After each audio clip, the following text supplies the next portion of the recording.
Bum. Right. Bum or neck or leg. But first choice, bum. Is it cooked? Of course, I'm not animal. Could have fooled me. Hey, you want some? All right. Well, So, Robin misses eating bum of oh, any bum. rump steak. Why not?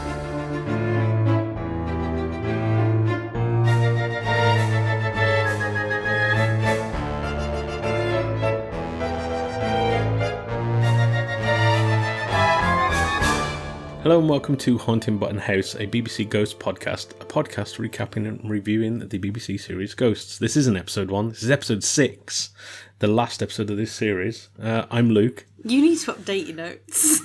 I didn't know, I was making... You always say, and we always have to do a retake. Well, I was making sure, I was making light of the situation that I always get the wrong one. And we also have our cat now decided to launch itself around the living room. But anyway, I'm Luke. And I'm Tash. But yeah, so anyway, I usually start by asking you, how's your week been? But there's not that much that we can go over of what the week that's passed. No. So what I reckon is, what are you doing this weekend? Well, Luke, this week on Saturday, we're going to a barn door. Which I'm still surprised is an actual thing that actually happens, to be honest. Well, when you live in a village, these things happen. Yeah. And you don't expect them. But yeah, we're gonna... it's called a Cayley band.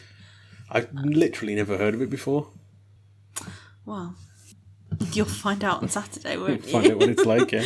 Yeah, so yeah, we're doing that. That's probably about as exciting as our week gets. Yeah, well, I mean, that's why I we thought... are in our early 30s, not in our late 60s, I'd like to add. The last time we went out to a club or a pub, as is fitting with this episode, was quite a while ago, to be honest. So, yeah, Cayley bands are our thing there, apparently. No, they're not. Oh, you never know. We might be well up for it. I used to do line dancing, didn't I, when I was 6? Are you actually admitting that on record? I wasn't sort of, it wasn't my own sort of choice. I was just kind of told I was doing it. I'm sure that's not the case. Yeah. We'll see how into it I get this weekend anyway. I've married you now, I can't get out of this. Okay. Should we go on to the episode? Yeah, let's do it.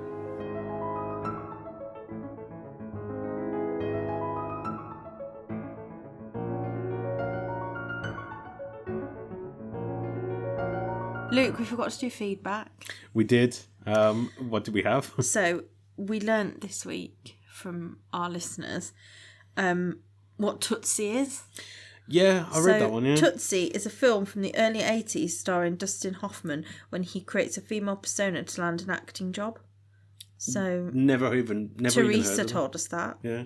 So thank you, Teresa. Never heard of that film. No. I've never even seen a scene of it, you know what I mean? Like, usually, like, you see, like, bits and pieces of films, but... Yeah. And Mary-Anne said, is there any lasagna that is not square? Now, I'm not sure if... I think this is the Mary-Anne who we've been speaking to on Instagram. Mm-hmm. And Mary-Anne is from America. Mm-hmm. And maybe in America they have square lasagna, but ours is always rectangular. I mean, it's a square rectangular, you know, I get that, but... But if you cut a rectangle into 4... you still get a rectangle. That's true. I feel like... So. But is it, like, I think she means, like, can you get anything that's like a circle lasagna or something like that, maybe more than... Yeah. That's why I'd sort of... Mary-Anne, rectangles and squares are sort of kind of the same thing, aren't they? No, they're a different shape. If we're in mathematics here, they're a different shape. And Caroline said that... she thinks that in the world of Button House, animals can interact with ghosts. So the dog that Pat is petting is definitely acting as if there's someone there. And in the later episode, the Thomas Thorne affair, Robin is seen talking to a horse who answers his question by blinking. So there you go, yeah. Interesting, yeah. So we'll probably get to that and then we'll have to try and remember this. So I can't remember what series that is, to be honest. No. I can't even remember that happening.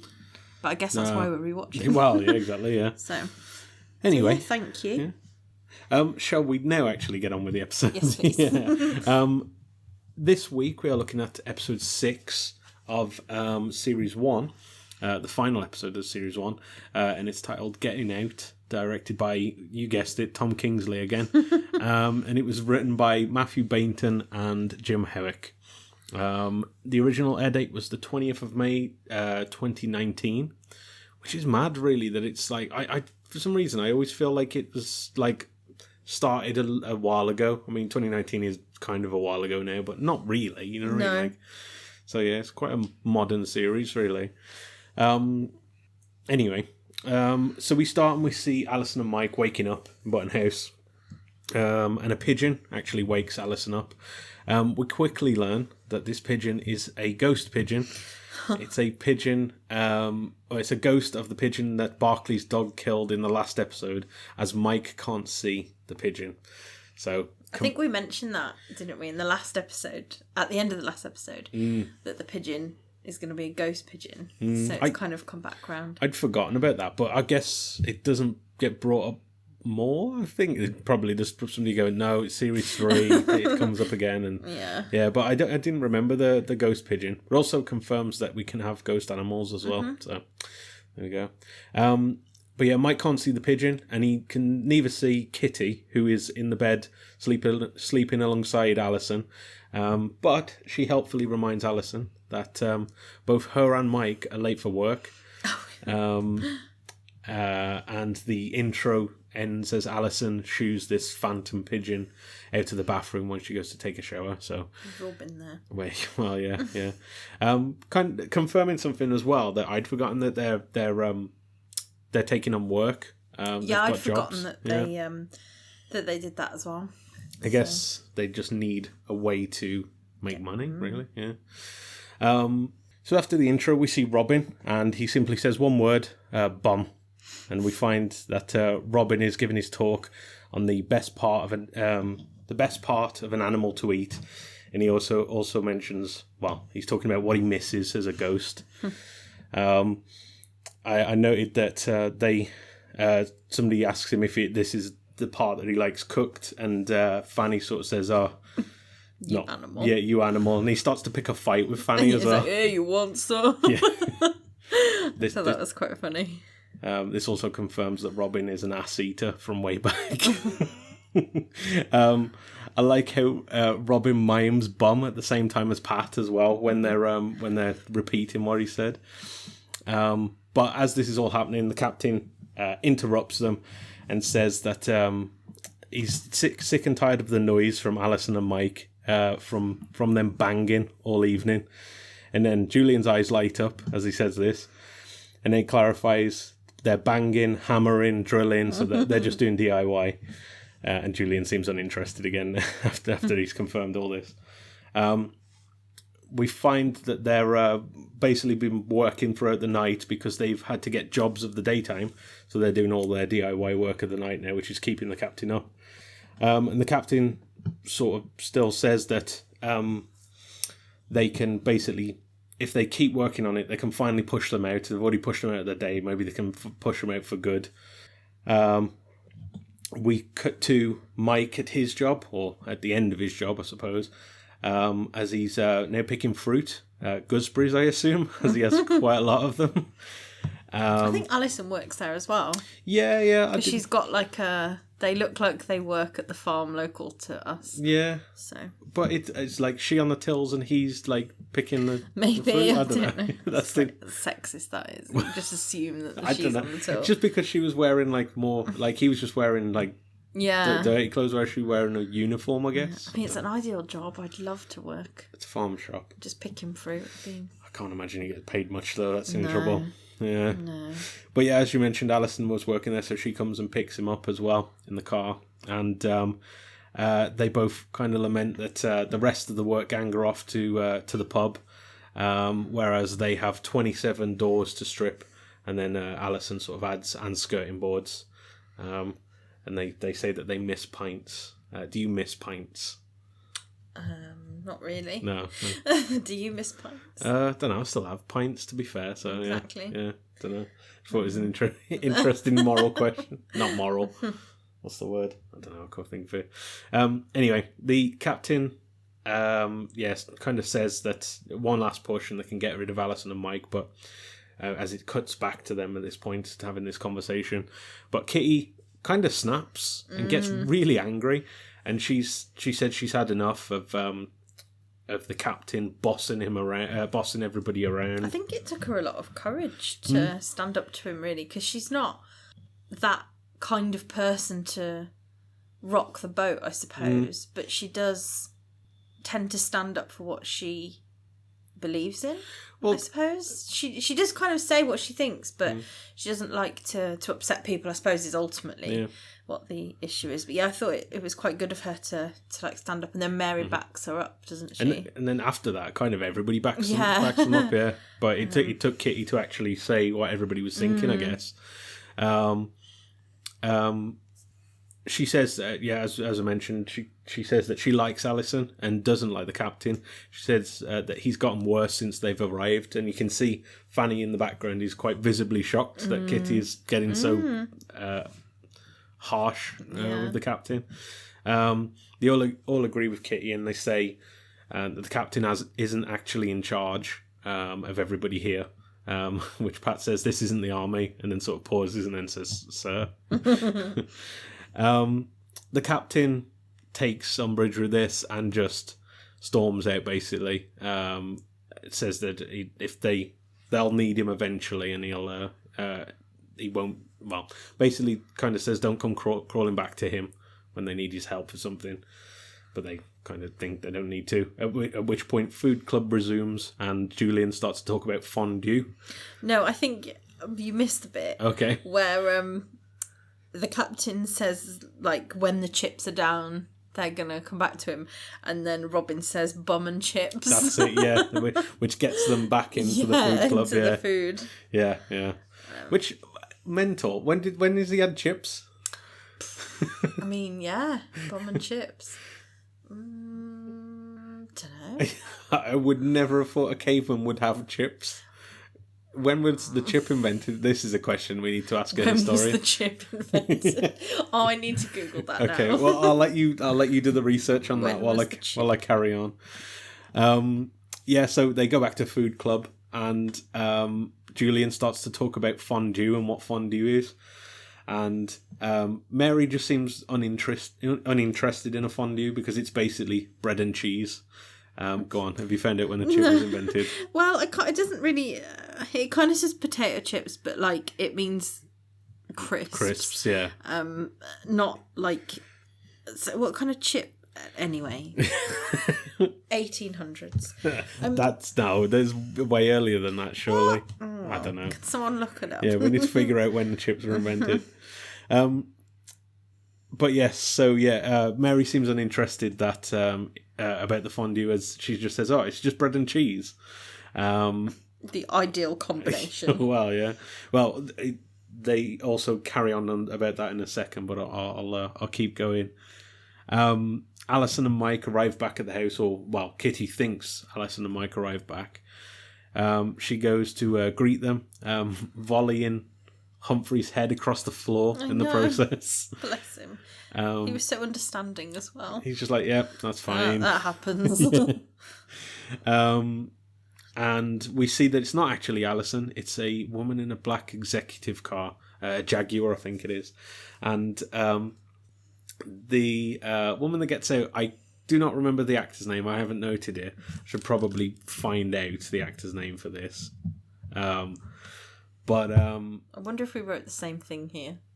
That she has an annoying laugh, She always plays somebody who, like, laughs over everything. Yeah. Because she's in Friday Night Dinner and she laughs like that. She's in something else as well, and she's the same, but I can't remember. No. I only know her from Friday Night Dinner. I can't think of... I've seen her in a few things. Like, she always plays, like, a part in loads of different, like, British comedies. But yeah, she always plays a character that has an annoying laugh. Or laughs a lot. Or laughs a lot, yeah. But yeah, so Alison and Mike do arrive then at this point, and the woman, who we later find out is Fiona, confuses them for workers as they kind of dressed up in their work gear, and even gets a little dig in about the state of the house while she's sort of talking to them. It's kind of what's it called now? Negging, is it? Where you give somebody like a bad, you kind of downplay somebody so they'll like be like more. That sounds awful. It's an awful thing to do, yeah. But also, I imagine that's what she's doing to try and get them to get on board. I like how she shakes their hands and then anti-backs what's in front of them. I made a note about that. It's just that's awful. She's a horrible woman. I mean, yeah, they don't really try and make her appear to be nice at all. No. But yeah, we find out it's Fiona from Harrington Hotels, who was quite pleased to hear that the original occupant had died, and then kind of realised what she said and said, obviously it was terribly sad, or you know, but didn't mean it at all. Was not genuine. So then, obviously, Fiona is suggesting to Mike and Alison about buying the house.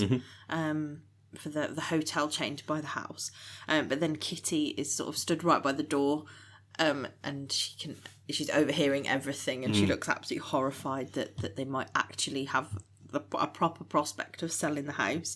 So she goes back to the ghosts then, who are still talking about the fondue. I like at this part as well when again Mike is trying to just talk casually to this woman, and he says, "What's the opposite of I can't remember the word he says, but like dislike," and he says pleasure, and he said, "We'd be pleasured to talk to you," and then realises just how weird that sounds.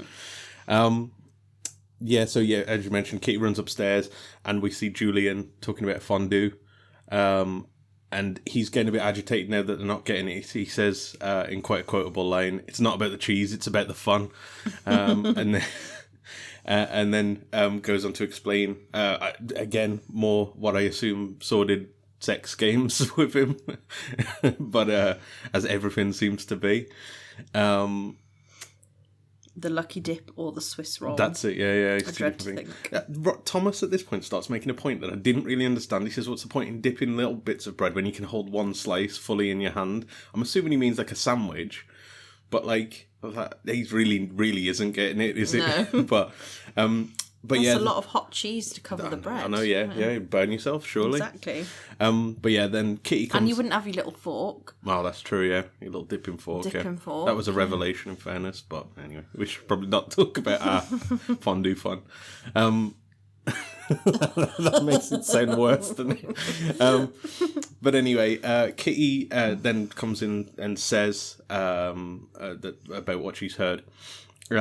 Like at this point, they all stand up in shock, and Robin, who's already standing up, has to mime sitting down and then standing back up again, which really got me.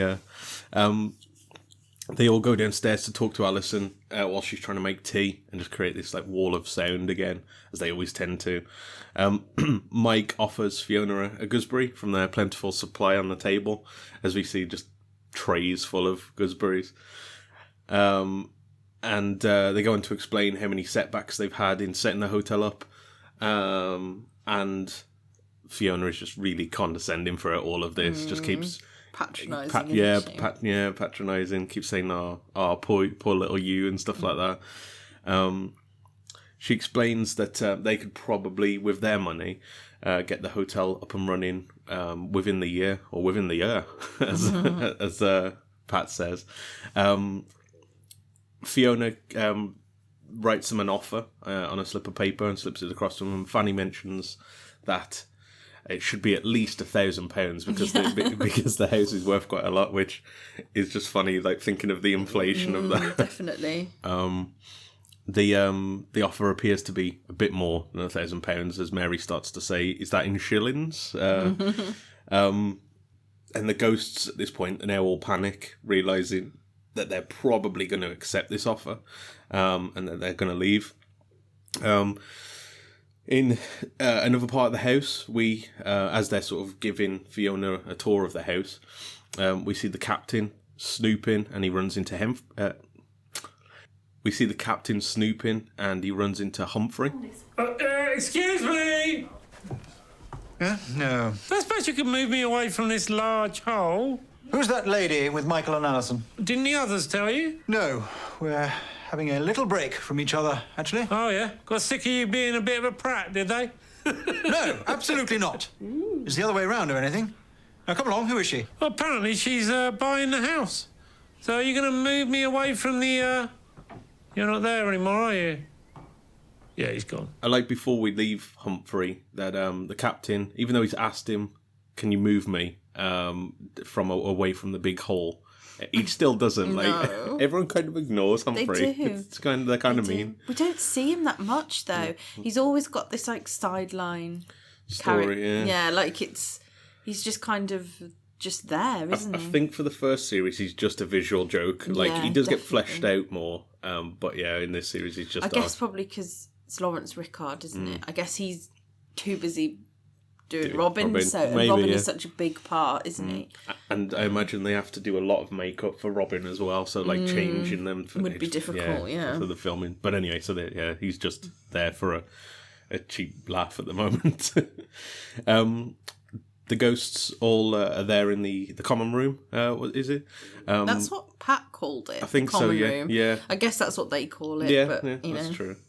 To have an emergency meeting. They're all talking over one another, and Pat uses his big voice, which I like whenever he gets agitated. It's just a really high pitched shrill. Guys, listen up. In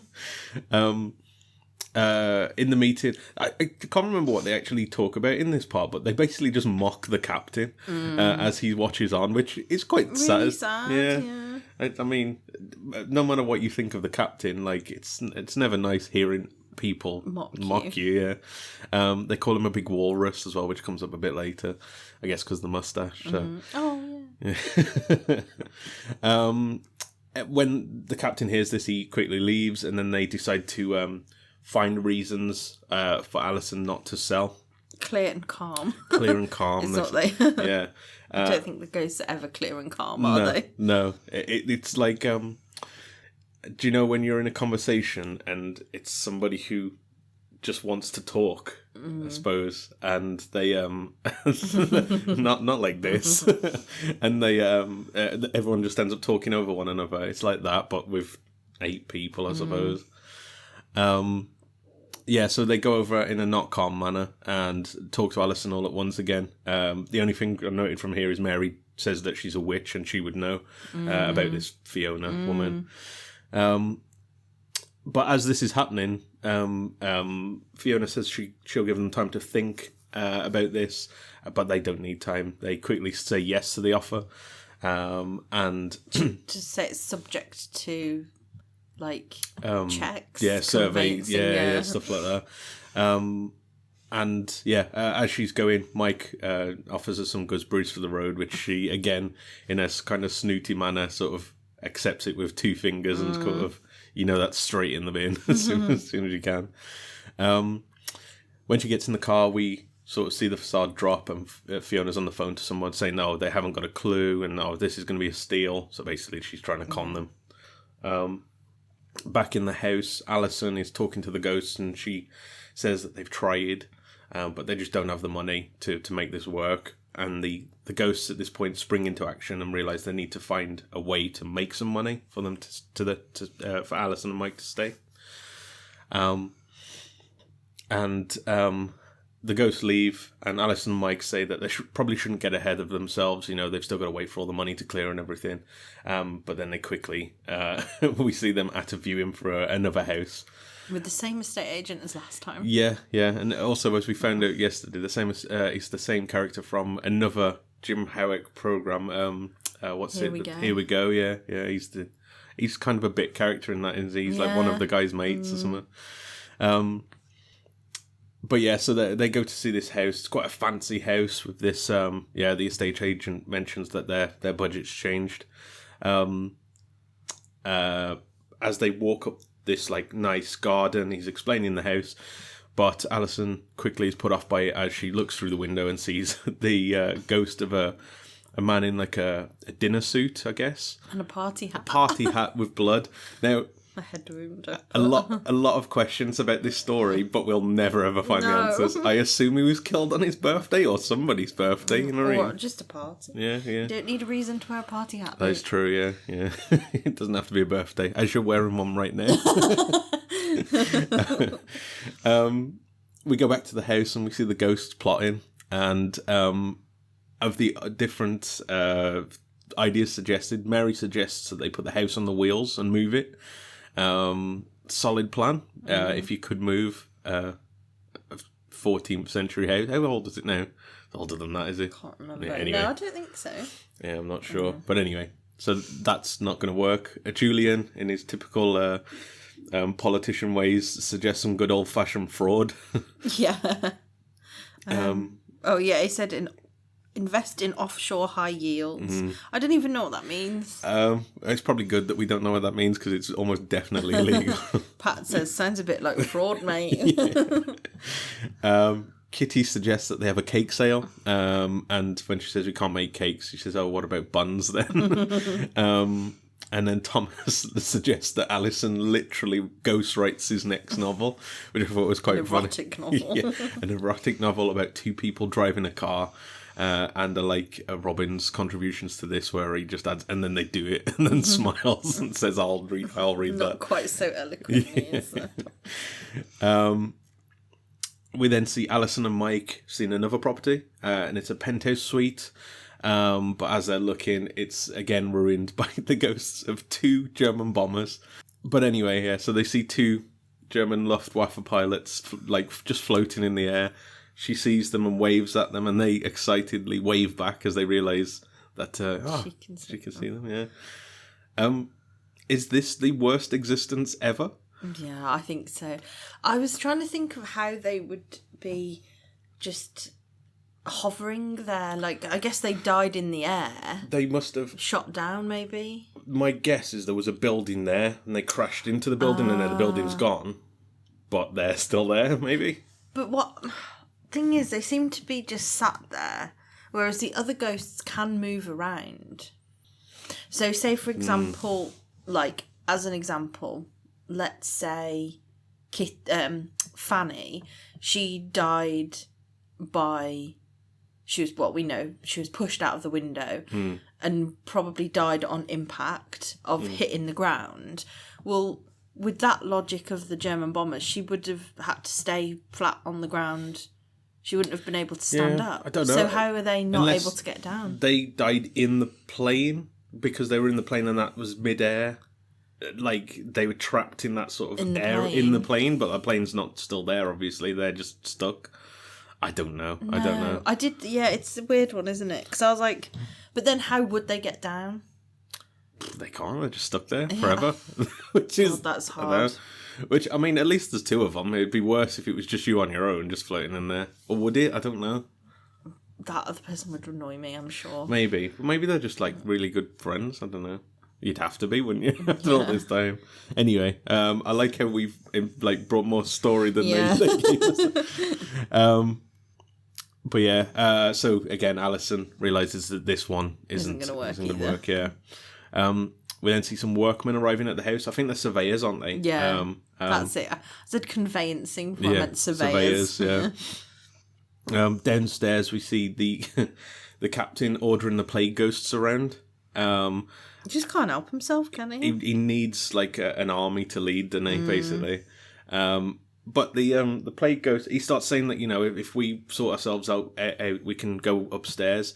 And the plague ghosts kind of say that they don't really want to go upstairs. And this answers a question that somebody asked. Kelsey asked, yeah. Of why they don't go upstairs. And they just say they don't really like it upstairs. And they just want to stay down here. And he says, does it not get annoying with you all down here? And they say, no, it's fine. Let's say one of the ghosts, it's Mary, basically, or Katie Wicks. Yeah. Just says, they do fall out, but, it never lasts more than 20, 25 years, so they're fine with it.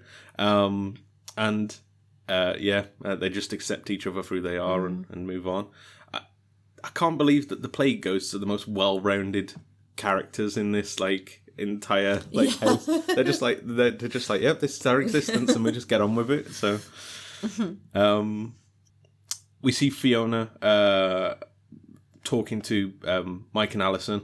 I put M and A because I was sick of writing Mike and Alison. That is so weird. So did I. You put A and M. I put A and M, but that's the first time I used it. That is weird. So weird. Weird at that point. Yeah. We both were like, I'm sick of writing that. Yeah. So I was like, no one's going to read these. Well, anyway. Exactly, yeah.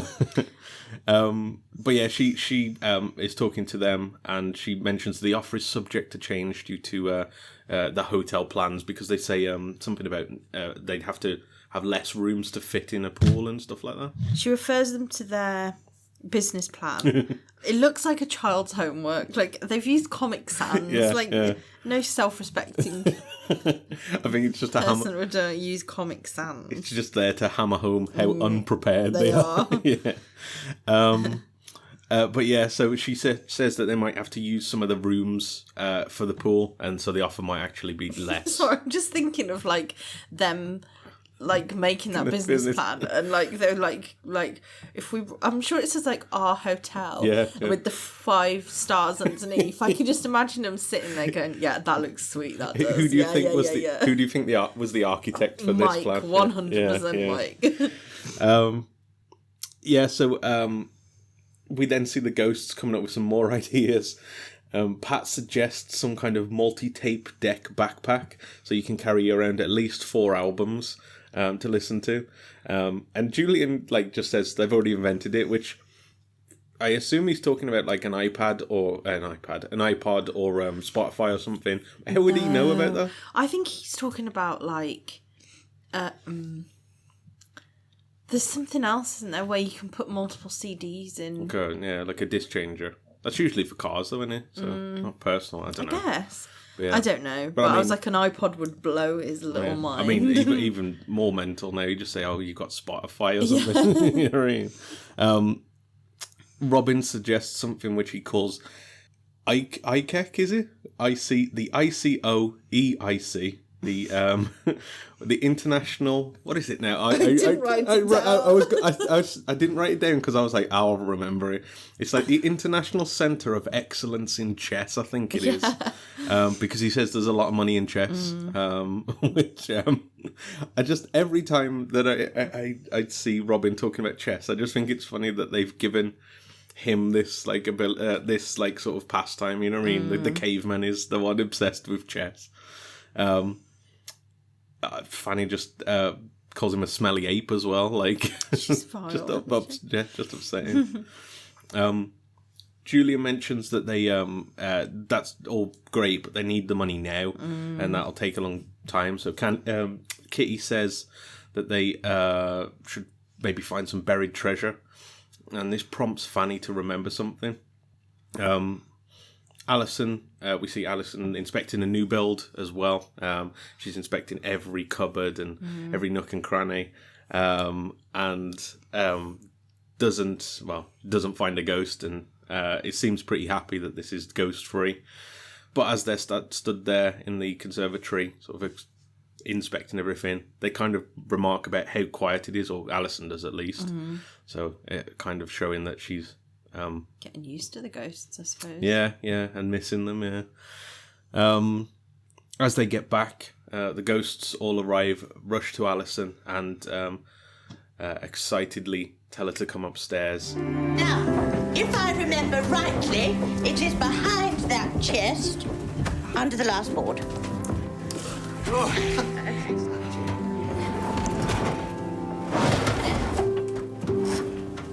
What, you want me to lift up a floorboard? Before you do, I would like to say something. Okay. When you first came here, I thought you were a prostitute. I did. I can admit that now. And whilst I still find it utterly impossible to believe I'm related to such a... The fact is, you are a button. Of sorts. Half a button.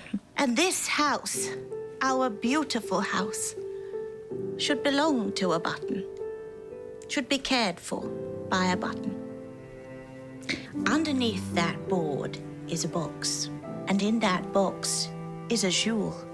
An Araby jewel given to my husband by Queen Empress Alexandra herself. I am quite sure it is priceless.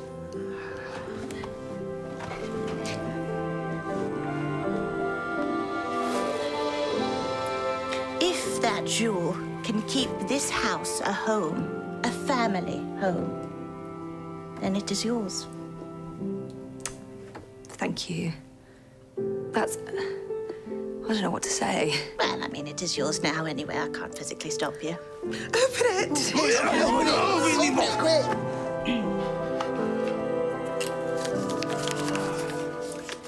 Sorry, darling, pawned it.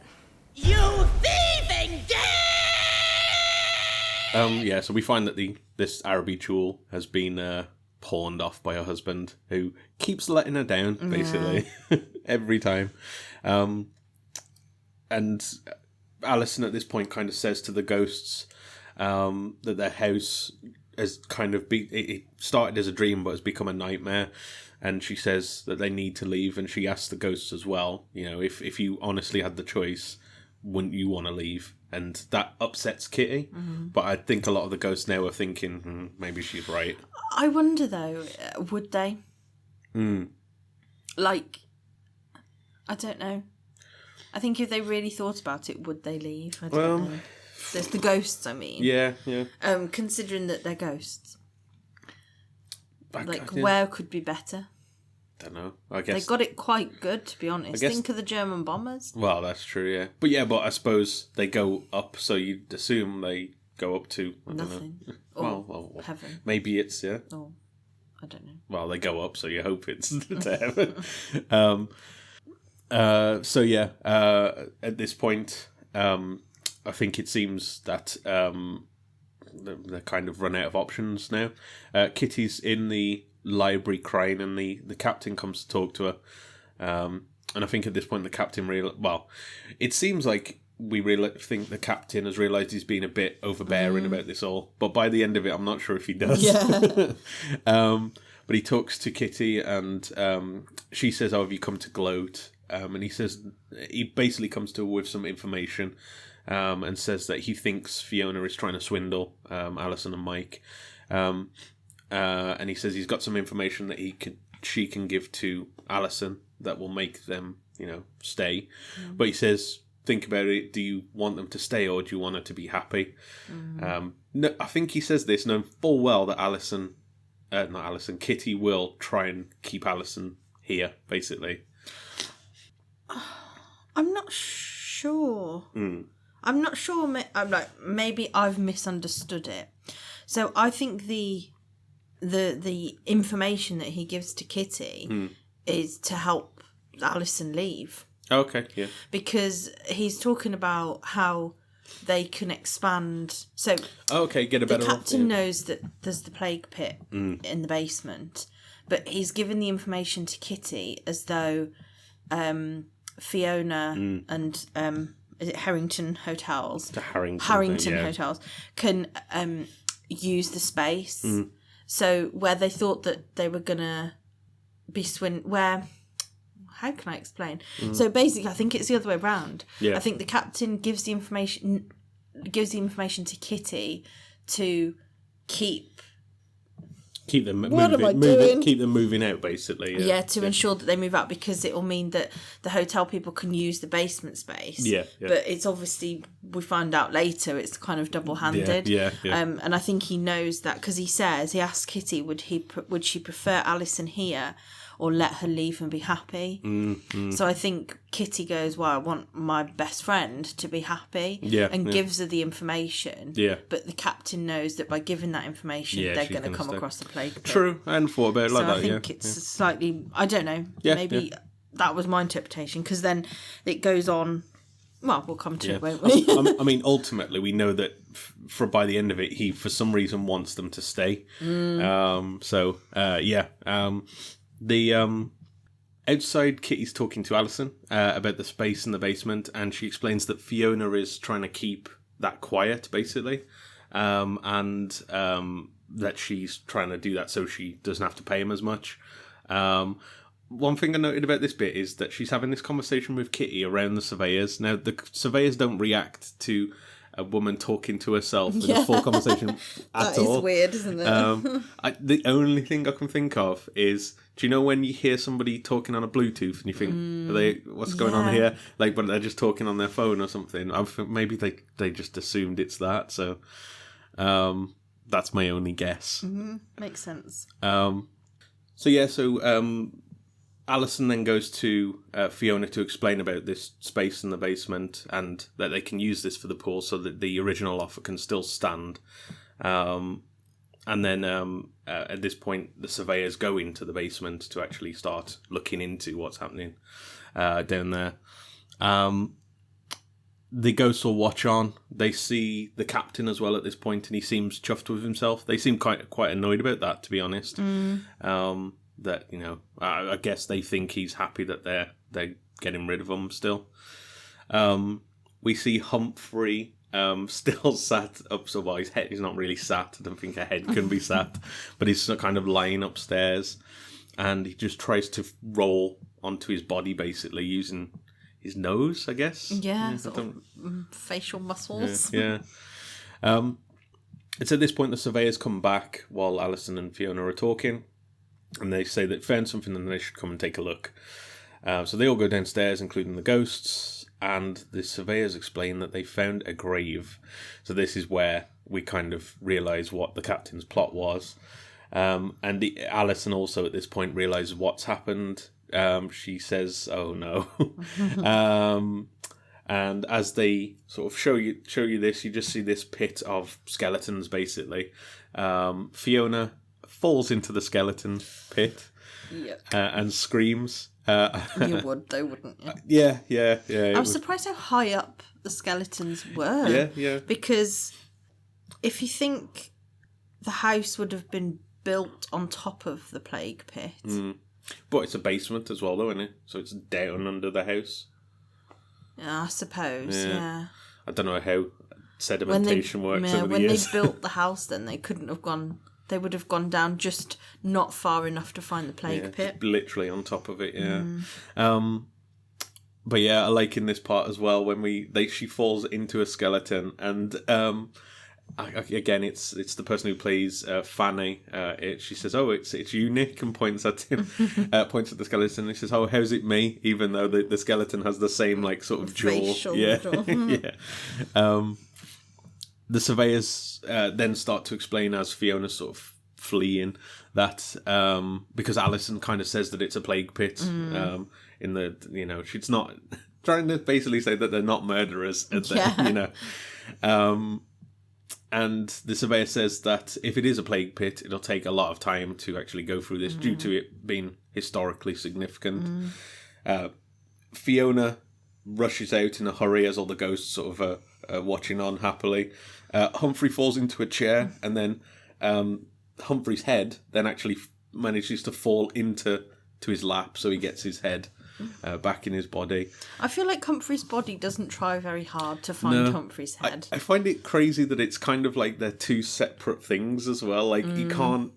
Like, his body doesn't understand what his head can see. But his body can just exist. See, I imagined it like, do you know in Toy Story when Mr. Potato Head's eye is somewhere else and he can still see what's going on? I thought it'd be like that, but apparently not. They're two completely separate things. So.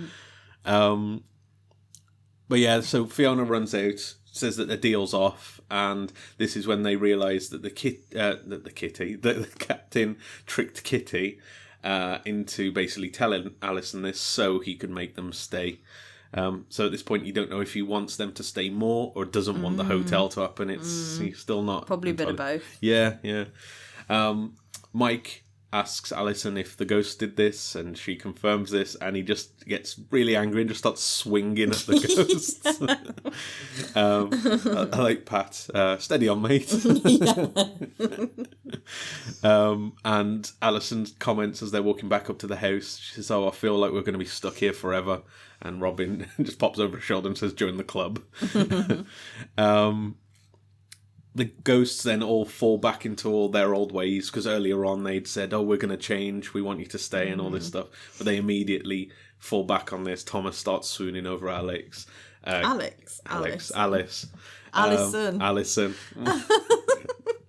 We're 6 episodes deep and you still don't know her name. Kitty starts like pestering Alison.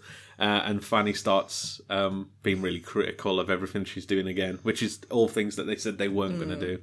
Oh, Robin frightens her. Oh, yeah, Robin frightens her as well, yeah.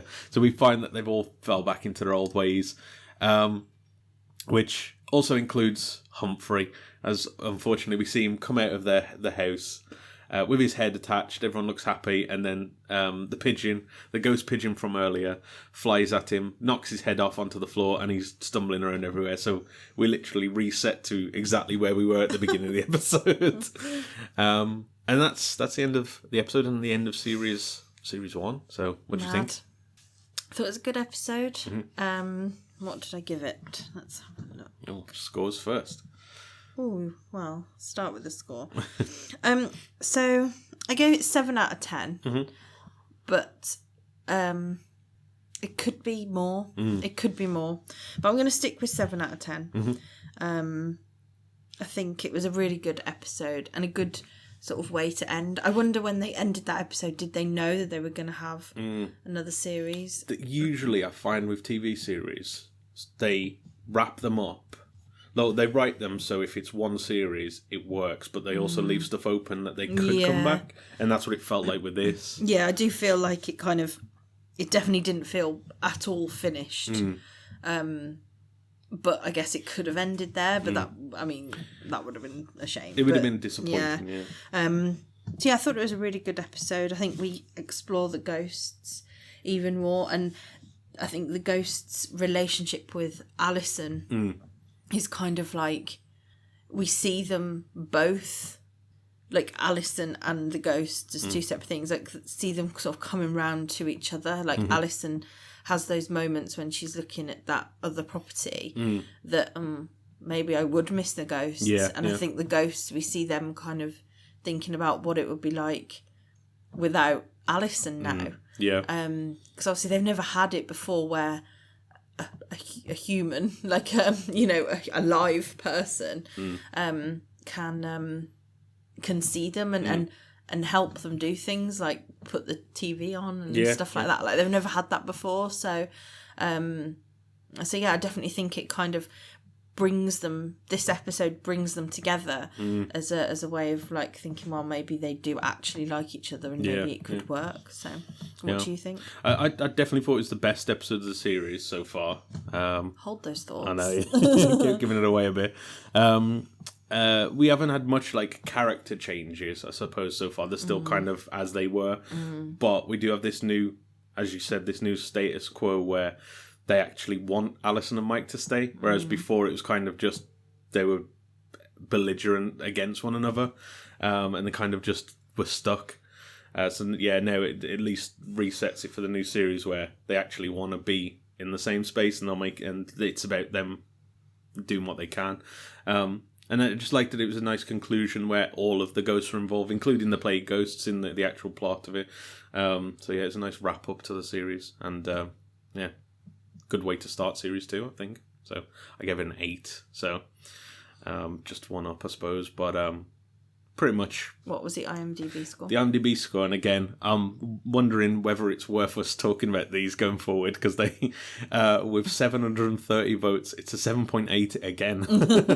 So I feel like IMDb just kind of has that kind of main spread of like everybody who likes it, you know what I mean, or kind of likes it. So yeah.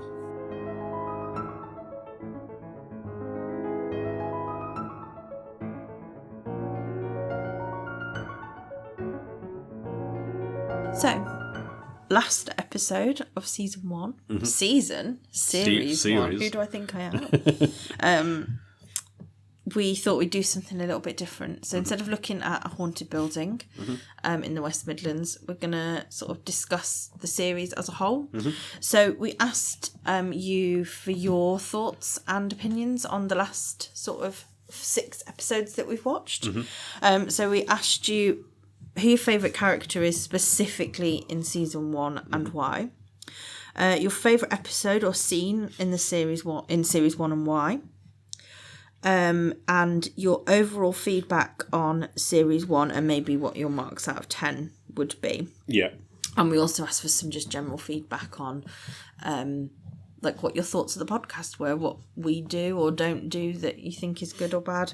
We're always happy to hear your thoughts.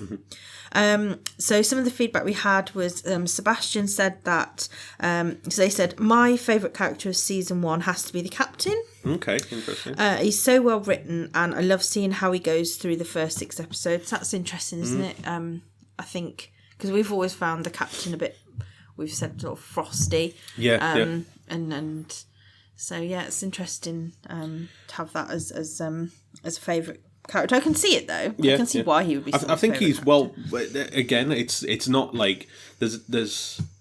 I think there's a difference between liking and thinking they're like well written as well. So I think he's definitely well written. I think all of the characters are, to be honest. They're all quite realised in how they are. I just personally don't get on with the captain initially because he is so abrasive, but the actual character itself is well done, and I think it's Will. No, what's the actor's name now? Is it Will? Ben Willab. Ben Willabon, that's it. Will Benny Bond is not the same. I think his portrayal of it is quite good. Doesn't need a better word than quite good. It's outstanding. No. But how he sort of has this like military precision to everything he does, I think that's quite good. So I can understand why people do like him. Yeah. And Sebastian said that their favourite episode has to be Mooniston. So it was a good episode. Yeah. And just the scene with all the ghosts chanting Mooniston around the table while Alison has a dinner party, it's brilliant. So yeah, that is a really good scene, isn't it? Yeah. I think obviously we'll get to our feedback, but it was like I really enjoyed that episode. Yeah.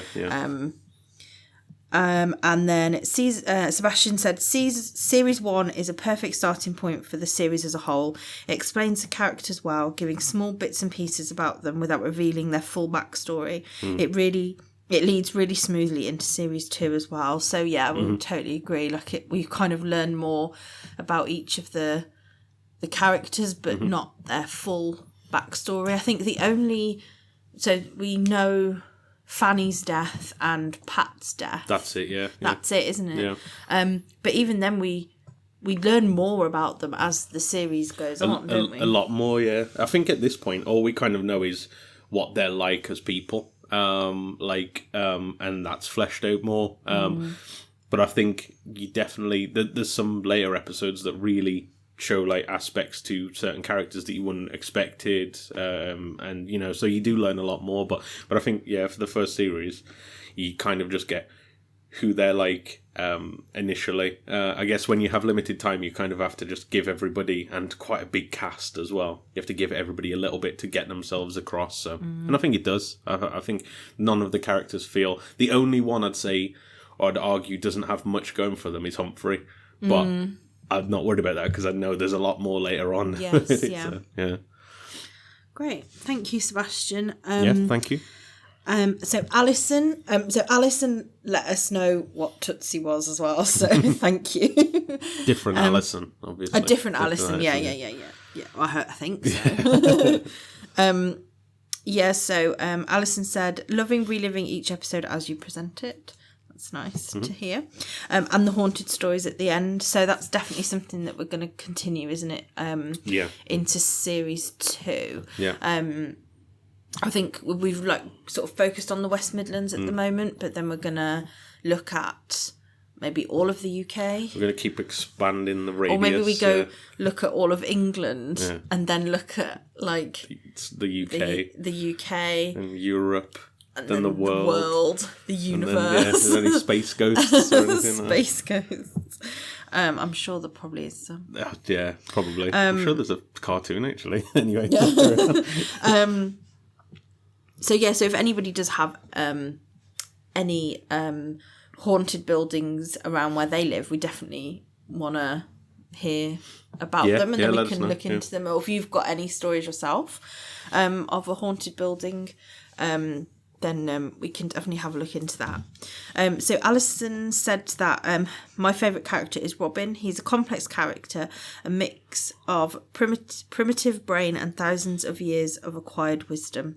That's, very similar thoughts to me. We'll get into later. Okay. And he is the only one that interacts with nature and explores outside of the house. The years of being alone have taught him self-sufficient, while the others all depend on each other. That is really interesting. Yeah. So he is. It comes back to Mooniston, I think, where the moon is the only thing older than him, and it's just so interesting, and definitely how sort of in touch with the world, or and nature, but I guess not the world as we know it, just the world as in the actual world. Yeah. Yeah, it's really interesting. The earth. The earth. That's what I'm trying to. That's what I'm trying to say. Yeah. The earth. So yeah, definitely, he's a great character. And then we have. So Teresa said as well, I think my favourite scene of series 1 is when Alison comes back from the hospital in episode 2 and interacts with the ghost properly for the first time. So yeah, that is it's a good sort of, because I think when I first started watching, like say the first time we started watching Ghosts, when the ghost immediately couldn't interact with Alison, I was like, how are they going to do this? Is it going to be literally that they're living with these ghosts and they don't even know them, at all? So it was it was interesting way that they sort of like made it so that Alison could see the ghost. So I think it'd be a very short program, wouldn't it? Like it would lose. Yeah, I thought it was just going to be that they're just like messing with them all the time, and like, but obviously this is better. Yeah, definitely. I like with that scene as well. It's just like, because it's just, it keeps ramping up, like, and getting more chaotic as it goes, because she just keeps bumping into new ghosts at the time, and then obviously the final one is Humphrey's head falling off. So yeah. So Teresa also said you get a glimpse of what each ghost is really like. In fact, the rest of that episode is the best part of series 1, right through to there's 2 of them. Yes, when Mike. Oh yeah, the plague ghosts. Yes, that was it, wasn't it? Yeah. Mike sort of is asking more about the ghosts. Yeah. So yeah, there's only 2. Yeah. And I think, as we mentioned at the beginning of the episode, Teresa also let us know what Tootsie was. I don't feel like it's a film we're going to go back and watch. So. Yeah, you never know. If we do, we'll let you know. So Luke, what are your thoughts? So, favourite character, favourite episode or scene, and overall feedback on series 1. So favourite character, much like Alison, it turned out to be Robin, which I was surprised, to be honest, because I think Julian is definitely my favourite by the end, I think. But I think Robin was definitely my favourite from this series, just because it's, again, as I've mentioned a few times, I like this idea of a caveman who's got a really simple sense of humour, just like jumping out and scaring people. He's got a really simple way of talking, but he plays chess, so he's actually quite clever and strategic, and when he talks emotionally, he's the most emotionally deep of all the ghosts. Like, he understands why people are feeling that way, and can kind of read the room better than any of the ghosts, and knows when to shut up, and you know what I mean? Like, it's again just brilliant that the caveman character is the most like fleshed out of them. So yeah, I think he's definitely my favourite character from the first series, and one I'd kind of hadn't thought about, to be honest, by the end. But favourite episode or scene, I've put these 2 separate, because I think there's 2 different things. So favourite episode was this one, actually. I think it takes everything that's good about the format of the show, of like, there's a problem, the ghosts and them have to come up with a solution, and then they do by the end. This one kind of delivers it the best, if you know what I mean. Like, it's in 30 minutes you get this full story, and it's all solved by all of the ghosts because of all their different knowledges and ways and stuff like that. So I think this episode kind of encapsulates what's best about the series. Favourite scene, though, is Pat meeting his grandson, just because it's really heartfelt. Yeah, that's a good one.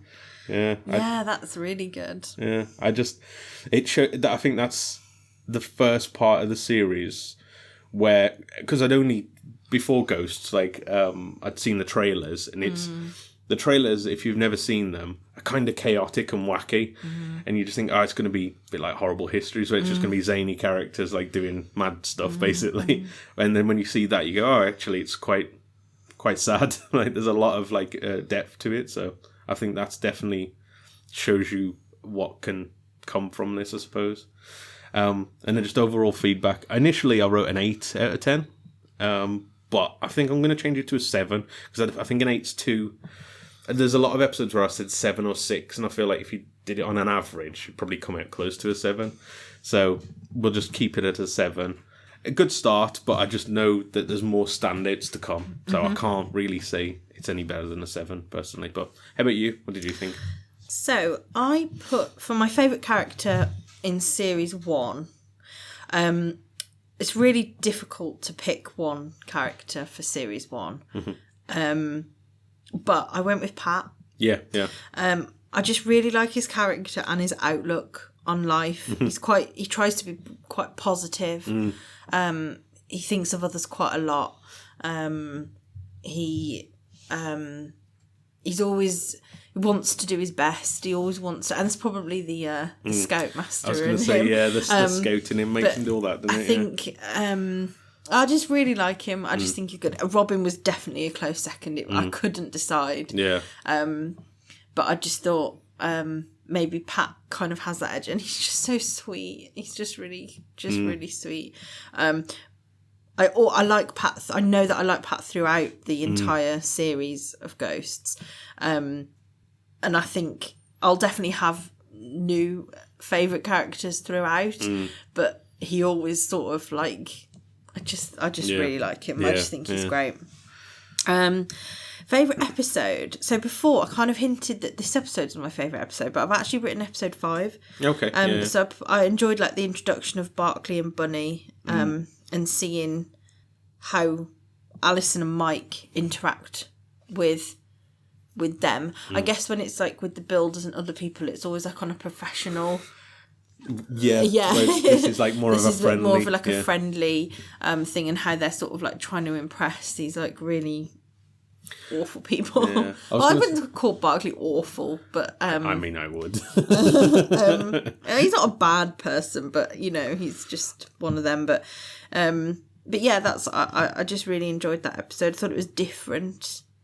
I thought it's just really tricky. It's the episode 5 and episode 6 I think are the best, the strongest episodes of the series. But I think for me, episode 5 just had that edge, and I think it gave me more. I laughed more watching it. So yeah, and then favourite scene, I put episode 3 in episode 3, and I think it's because it was not necessarily a scene, but just a quote from it just made me laugh so much. Like I had to proper pause the episode and like get myself composed. Get back together, because I was just laughing. It was when the captain says, when the builders are like being really chaotic in the house, there's loads of banging and like moving things around. And the captain goes off to find Alison to kind of confront her. And he says, there you are, jolly good. Now, I thought the Blitz was bad, but your builders make the Luftwaffe look like a youth group. No offence, Pat, we know your lot are capable of killing. I just thought it was so funny. I remember you laughing at that, and like, because we were both watching at the same time. Taking notes separately, which is weird. Like, I think, but anyway, we were, I overheard you laughing at that, and I must have missed, like, because I was taking the notes for the what was happening. Yeah. I must have missed it, and I was like, that is quite funny, actually. So funny. You go back, but yeah. So that's a scene more of just a snippet of a scene of the quote. Just really made me laugh. Overall feedback, I put 8 out of 10. I like how we flipped on this one. No, but what you said really sort of makes sense. Like, I have kind of given 6s and 7s for each of the episodes, so can I really give an overall episode 8? I'm going to go for a 7.5. Rather than an 8 that I have written down, because I really enjoyed the introduction of all the characters, and I'm looking forward to hearing from them more. and I do feel like it's a solid start. That, yeah, I mean, ultimately, when you watch any TV series, especially one that's 5 series long, if you haven't watched it as it's gone on, the first series has to capture you. Yeah, definitely. Otherwise, you don't watch more. So I do think it does that. It definitely makes you want to watch more. Yeah. I'd say because so, of the characters. Like, you want to know what they're doing. I think that's the draw of the series. It's not like the stories as such from the initially. It's the characters and how they sort of pull you in. And I think that's the strongest thing about this show, especially the first series, is how fleshed out all of the characters are. So you kind of aren't too bothered what the story was. Even, I think we both agreed that the weakest episode was the one about the filming, maybe? Yeah, I think... And I read someone gave some feedback on that, and I think it was Caroline on... commented on YouTube and said that was the first episode that they filmed. So I can kind of appreciate that.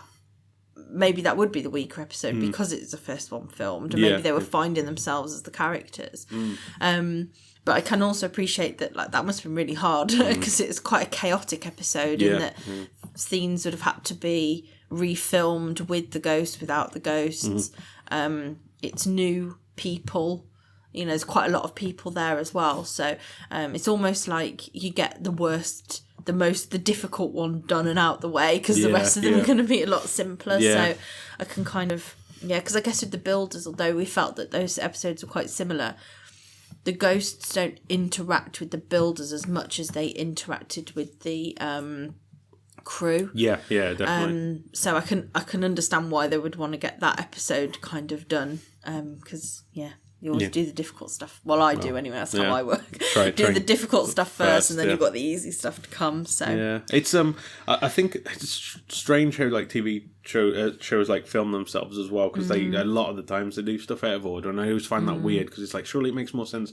But I imagine from production schedules, you have to do it that way.